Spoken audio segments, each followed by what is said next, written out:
जय हिंद दोस्तों। तो कल हम लोग पढ़ रहे थे यानी सेट क्लास 11 का यानी सेट यानी समुच्चय। समुच्चय हम लोग पढ़ लिए थे। समुच्चय कहते किसको हैं? यानी वस्तुओं का सुपरिभाषित संग्रह को हम लोग क्या कहते थे? समुच्चय। समुच्चय कहते यानी और सीखे थे कि समुच्चय का निरूपण यानी किस प्रकार हम लोग समुच्चय को लिखेंगे। पहला सीखे थे हम लोग रोस्टर फॉर्म यानी समुच्चय निर्माण विधि, ठीक है ना। रोस्टर फॉर्म यानी सारणीबद्ध, और दूसरा क्या पढ़े थे हम लोग?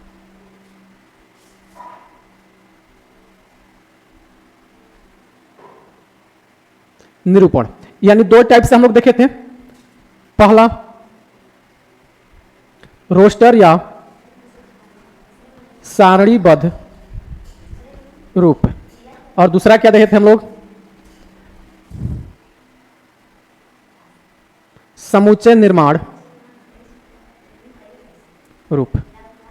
हम लोग रोस्टर सारणीबद्ध रूप पढ़ लेते किसी भी सुपरिभाषित शब्द को छोटे कोष्टकों के अंदर, जैसे हम लोग लिखे थे कल कि यदि कोई समुच्चय है जिसे 1, 3, 5, 7, 9 यानी ये कैसा समुच्चय है जी? तो यह समुच्चय है जो कि 10 से कम छोटी यानी 10 से कम विषम प्राकृत संख्याओं का समुच्चय था ऐसे।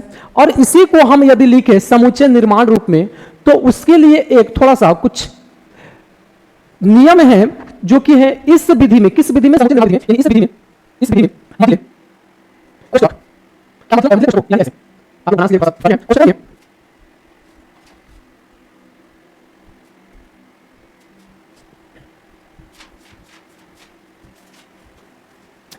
समुच्चय निर्माण रूप को लिखने का विधि है कि इस विधि में मझले कोष्टकों में यानी क्या लिखेंगे? मझले कोष्टकों में लिखेंगे। जैसे इसको लिखे हैं अवयवों के लिए जो भी है, यह क्या है? अवयव। यानी बताया था कि वस्तु के जगह पर क्या लिखेंगे? अवयव या एलिमेंट। यह जो अवयव है, अवयव के लिए एक्स, इस सभी के लिए हम लोग एक्स मानेंगे, या कोई और संकेत इसको ऐसा माने कि सबको मान लेंगे कि एक्स है। जो लोग हम लोग 10 क्लास में पढ़ते थे सभी को लिए एक्स मान लेते थे, वाई मान लेते थे, जेड मान लेते थे, पी मान लेते थे, जो अच्छा लगता था तो हम लोग मान लेते थे। एक्स या कोई और संकेत लिखकर उसका गुणधर्म लिखेंगे। भाई 21 गुणधर्म को दर्शा रहा है। चलिए यह बात समझ में आई। चलिए इसी को हम लोग क्या करते हैं? थोड़ा सा लैंग्वेज में लिखने का प्रयास करते हैं। पहला काम कि इसको लिखेंगे मझला कोष्टक में, ठीक है, मझला कोष्टक में। और ध्यान दीजिए इन सभी को हम एक्स मान लेते हैं। यह जो भी अवयव है इन सभी को हम लोग एक्स मान लेते हैं। यानी देगा कि रोस्टर फॉर्म में देगा, कहेगा समुच्चय निर्माण विधि में लिखिए, या समुच्चय निर्माण विधि में दे देगा, कहेगा रोस्टर फॉर्म में लिखिए। तो हम लोग सीखेंगे तभी तो। चलिए इसको मान लेते हैं एक्स। सच डेट, इसका क्या नाम है? सच डेट। क्या होता है? सच डेट। जब भी दो बिंदु देंगे सच डेट,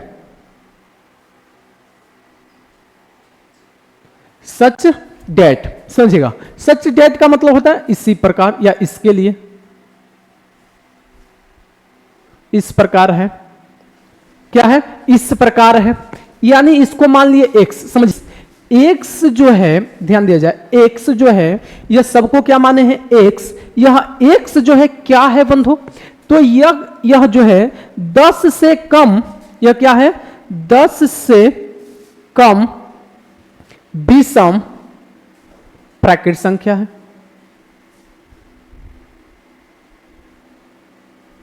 प्राकृत संख्या है। और इसको क्या करेंगे? मझला कोष्टक से बंद कर देंगे। तो यह कौन सा फॉर्म हो जाएगा? समुच्चय निर्माण रूप हो जाएगा। बात समझ में आ गया क्या?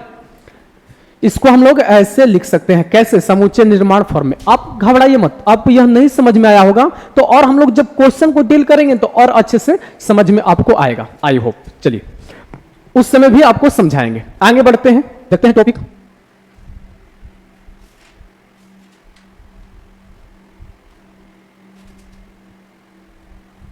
ध्यान दीजिएगा, इसको हम लोग क्या कहेंगे?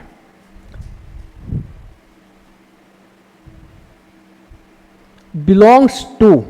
ध्यान दीजिएगा, यदि कोई अवयव है, सदस्य है, में है, तो हम लोग लिखेंगे उसके लिए बिलोंग्स टू।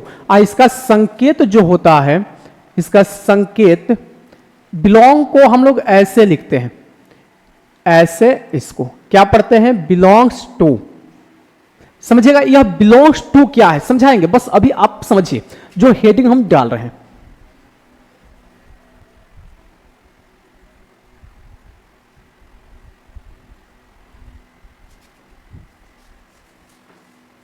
इसको क्या लिखेंगे भाई,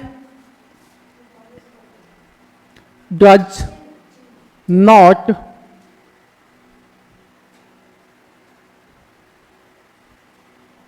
belongs to, does not belongs to, यानी इसको लिखेंगे, संकेत इसका होगा,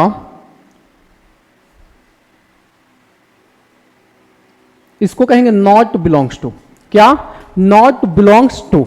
ध्यान दिया जाए, मान लीजिए कोई हम सेट ले लेते हैं ए, कोई सेट ले लिया हम ए, इसमें रख दिए 1 2 5 7 4, ये हमारे सेट ए में क्या है, अवयव है।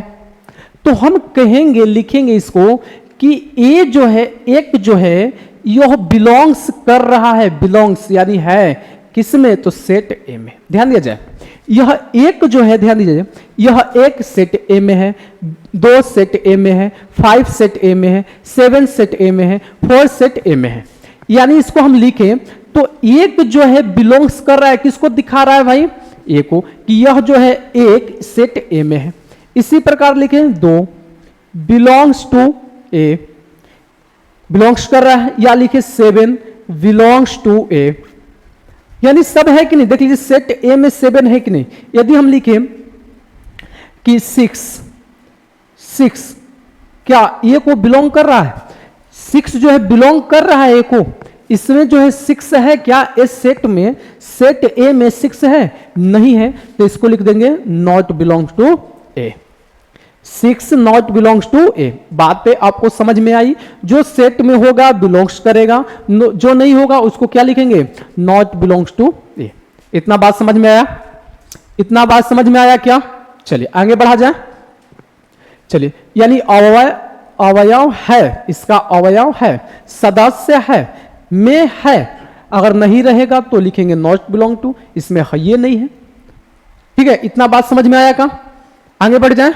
चलिए अब चलते हैं हम लोग उदाहरण पर, डायरेक्ट किस पर चलते हैं, उदाहरण देखते हैं। ठीक है, हाँ इसमें देखिए 10 क्लास नहीं है, थोड़ा सा इसका मैथमेटिक्स थोड़ा सा अलग है, तो हमको उदाहरण भी देखना होगा। चलिए बंधु आगे बढ़ते हैं।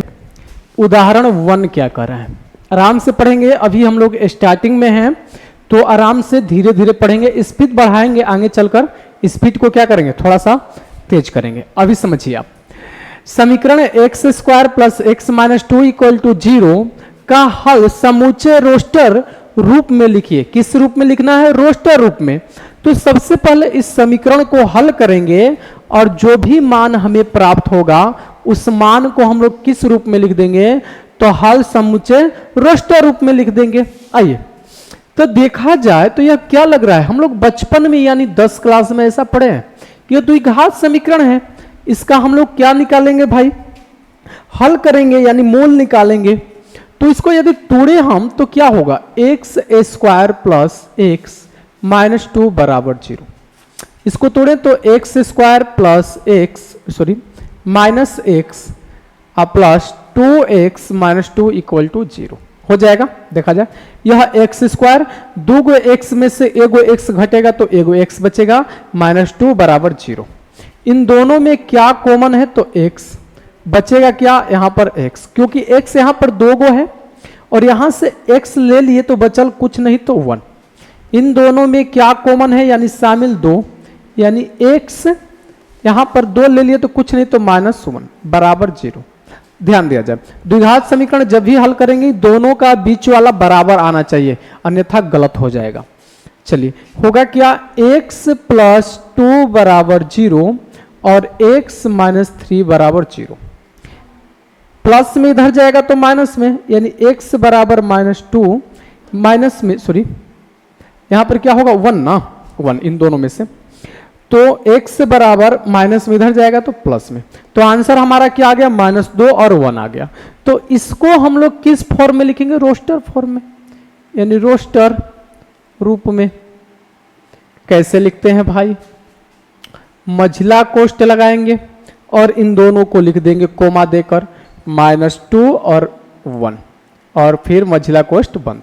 यह क्या हो गया, आंसर हो जाएगा,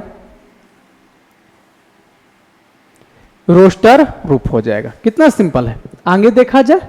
चलिए उदाहरण क्या कर रहा है, समुच्चय दिया है मझला कोष्ठ x सच डेट x एक धन पूर्णांक है और x स्क्वायर जो छोटा होगा किससे, 40 से, को रोस्टर रूप में लिखें। आपको समझिए यह जो हमारा समुच्चय दिया है, समुच्चय निर्माण रूप में दिया है और इसको किस रूप में लिखना है, रोस्टर रूप में लिखना है। समझिएगा, कोई दिक्कत नहीं है।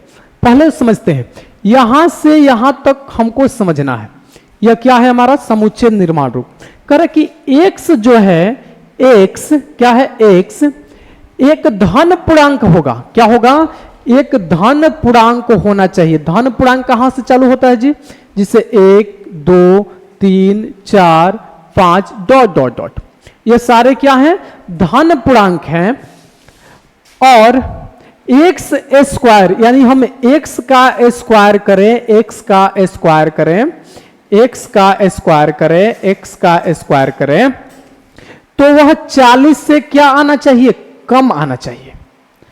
क्या होना चाहिए, पहली बात कर रहा है कि यह एक धन पूर्णांक होना चाहिए। तो हम 1 2 3 4 5 6 7 डॉट डॉट डॉट, हमको नहीं पता है कहां तक है, लेकिन दूसरा और करे कि और एक्स स्क्वायर यानी हम इसको सभी को x माने हैं ना, सभी को x, तो x का स्क्वायर, x स्क्वायर स्क्वायर करेंगे। लेकिन यहां पर दिया है कहां तक, यानी इसका स्क्वायर करें तो 40 से कम आना चाहिए। तो अच्छा 40 से कम किसका आएगा भाई, इसका करेंगे 1, इसका करेंगे 4, इसका करेंगे 9, इसका 16, 50 25, 6 36, 7 7 49। लेकिन यह कह रहा है कितना तक, 40 तक, यानी यह नहीं होगा। होगा कहां तक, 1 से लेकर 36 तक। क्या होगा, 1 से लेकर 36 तक। तो इसको लिख देंगे, कौन सा भाई है, रोस्टर रूप में इसको लिखेंगे। यानी मझला कोष्ठक 1 2 3 4 5 और 6 तक। कहां तक लिखेंगे, 6 तक ही लिखेंगे। और यह जो रूप हो जाएगा, क्या हो जाएगा, हमारा रोस्टर रूप हो जाएगा। बात समझ में आई ना। चलिए इसको पालन कर रहा है कि नहीं, देखिए x एक धन पूर्णांक होना चाहिए भाई, देख लीजिए धन पूर्णांक है। और दूसरा करके और x स्क्वायर करें, हम इसका x स्क्वायर करें तो 40 से कम होना चाहिए। तो देख लीजिए 1 का स्क्वायर करेंगे 1, 2 का स्क्वायर करेंगे 2 दूना 4, 3 का करें तितली के 9, 4 का कर दें 6 चौके 16, 5 50 25, 6 7 के 36, 7 नहीं ले सकते, 7 7 49 हो जाएगा, जो कि 40 ले एभव हो जाएगा, जो इस नियम को नहीं पालन करेगा। तो यही हमारा क्या हो जाएगा भाई, आंसर हो जाएगा। बात उम्मीद करता हूं कि आपको समझ में आ गया होगा। चलिए अब देखते हैं उदाहरण संख्या 3, वह क्या कह रहा है।